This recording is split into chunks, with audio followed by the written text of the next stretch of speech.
அதே நேரத்தில் இனிய நாளேடுகளிலும் ஐக்கிய தேசிய கட்சியினுடைய வருடாந்த சம்மேளனம் தொடர்பிலான புகைப்படங்களையும் நாங்கள் இவ்வாறு அவதானிக்கலாம். எனவே 1975ஆம் ஆண்டு ஜிஆர் ஜெயவர்தன தலைமையில் எதிர்க்கட்சிகள் செய்தது போல கூட்டு எதிர்க்கட்சி நாடு முழுவதும் 1000 கூட்டங்களை நடத்த வேண்டும் என்று முன்னாள் ஜனாதிபதி ரணில் விக்ரமசிங்கே இவ்வாறு கோரிக்கை விடுத்திருக்கிறார் என்பதான செய்தினை தினக்குரல் பத்திரிகை இவ்வாறு கொண்டு வந்திருக்கிறது என்பதான தகவலையும் நாங்கள் இவ்வாறு அவதானிக்கிறோம். எனவே ரணில் விக்ரமசிங்கே சனிக்கிழமை தினத்தில் இடம்பெற்ற இந்த கூட்டத்தில் இது தொடர்பில் இவ்வாறு குறிப்பிடுகிறார். ஒவ்வொரு தொகுதியிலும் 4 அல்லது 5 கூட்டங்களை நடத்துவதன் மூலம் 1000 கூட்ட இலக்கை அடைய முடியும் என்றும் வடக்கிலும் கூட்டங்கள் நடத்தப்பட வேண்டும் என்றும் முன்னாள் ஜனாதிபதி கூறியிருக்கிறார். ஒவ்வொரு கட்சியிலிருந்தும் ஒருவர் மற்றவருடன் சேர்ந்து கூட்டங்களை நடத்தினால் எத்தனை பேர் வருவார்கள், அது உருவாக்கும் சக்தியை பாருங்கள் என்று அவர் விரிவாக கூறியிருக்கிறார். ஐக்கிய தேசிய கட்சியின் 79 ஆண்டு விழாவில் மற்ற கட்சிகளுடன் கூட்டத்தை நடத்தியது போல் அவர்கள் அனைவரும் தொடர்ந்து சந்திக்க வேண்டும், கூட்டங்களை நிறுத்த மாட்டேன் என்று அவர் சபதம் செய்தார். மேலும் இந்த கூட்டத்தை மற்றொரு செலவாக மாற்ற வேண்டாம் என்று அவர்களை வலியுறுத்தினார். அதே நேரத்தில் கூட்டங்கள் இடைவிடாமல் நடத்தப்பட வேண்டும் என வலியுறுத்தியிருக்கிறார். எதிர்க்கட்சித் தலைவர்கள் கூட்டத்தில் ஐக்கிய மக்கள் சக்தியின் பொதுச் செயலாளர் பண்டாரவின் அழைப்பை நினைவு கூர்ந்த அவர் அனைத்து எதிர்க்கட்சிகளும் ஒன்றிணைந்து செயற்பட வேண்டும் என வலியுறுத்தியிருந்தார்.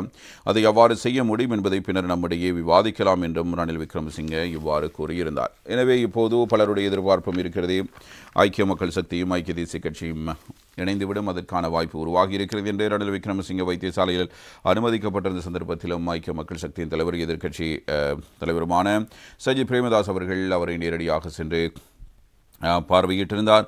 இவ்வாறான நிலையில் இந்த இணைவுக்கு வாய்ப்பு இருப்பதாக பலரும் நினைத்துக் கொண்டிருந்த நிலையில் இவ்வாறான ஒரு செய்தி இவ்வாறு வெளியாகிறது. எதிரணி கூட்டணிக்கு சஜித் முட்டுக்கட்டை, பலரும் கடும் விசனம் என்பதாக தினக்குரல் பத்திரிகை இந்த தகவலை கொண்டு வருகிறது. தமிழன் பத்தினுடைய பிரதான தலைப்புச் செய்தியாகவே இதுதான் அமைகிறது.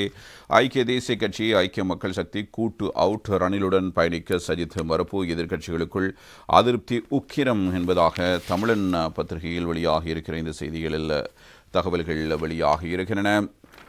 இது தொடர்பில் நாங்கள் விரிவாக பார்க்கும்போது ஐக்கிய தேசிய கட்சியும் ஐக்கிய மக்கள் சக்தியும் கூட்டணிவதற்கான பேச்சுக்கள் நடத்தப்படுகிற போதிலும் ரணிலுடன் இணையக்கூடாது என்ற எதிர்க்கட்சித் தலைவரின் இறுக்கமான நிலைப்பாட்டில் அந்த முயற்சியை தோல்வியை சந்தித்திருக்கிறது. ஐக்கிய தேசிய கட்சியின் தேசிய மாநாட்டில் கடந்த சனிக்கிழமை எதிர்க்கட்சி எம்பிக்கள் பலர் கலந்து கொள்ளவிருந்த போதும் எதிர்க்கட்சித் தலைவர் சஜித்தின் உத்தரவுப்படி பலர் கலந்து கொள்ளும் தீர்மானத்தை இறுதி நேரத்தில் கைவிட்டிருக்கிறார்கள். ஆனாலும் எதிர்க்கட்சியில் அங்கு வகிக்கும் அரசியல் கட்சிகளின் தலைவர்கள் இந்த நிகழ்வில் கலந்து கொண்டார்கள். எவ்வாறாயினும் ரணிலுடன் கூட்டு சேர்ந்து பாரிய அரசியல் கூட்டணியை அமையவிருக்கும் வாய்ப்பை எதிர்க்கட்சித் தலைவர் சஜித் இல்லாமல் செய்வதாக கட்சிக்குள் அவருக்கு எதிராக போர்க்கொடி தூக்கப்படுகிறது. சஜித்தின் இந்த தீர்மானத்தை அதிருப்தியடைந்த பிரமுகர்கள் ரணிலுடன் இணைவது குறித்தும் ஆலோசித்து வருவதாக இவ்வாறு தகவல்கள் கூறுகின்றன. எனவே இரண்டு தரப்பினரும் ஒன்றாக இணைந்து பயணிக்க வேண்டும் என்று ஐக்கிய தேசிய கட்சிக்காரர்களும் ஐக்கிய மக்கள் சக்திக்காரர்களை நினைத்துக் கொண்டிருந்த சந்தர்ப்பத்தில் எதிர்க்கட்சி தலைவர் இதற்கு முட்டுக்கட்டையாக இருப்பதாக கட்சியில் இருப்பவர்கள் கருதுவதாகவே இந்த செய்தி இவ்வாறு கூறுகிறது. எனவே எதிரணியாக ஒரு பொது கூட்டணியை உருவாக்க வேண்டும், அதற்கு ஐக்கிய மக்கள் சக்தி தலைவரும் ஐக்கிய தேசிய கட்சி தலைவரும் இணைந்து செயற்பட முன்வர வேண்டும் என்று ஏனைய கட்சிகளுடைய தலைவர்களும் இந்த கூட்டத்தின் பொழுது வலியுறுத்தியிருந்தார்கள். அதற்கான வாய்ப்பு இப்போதைக்கு இல்லை என்பது இந்த செய்திகள் மூலம் இவ்வாறு தகவல்களாக வெளியாகின்றன.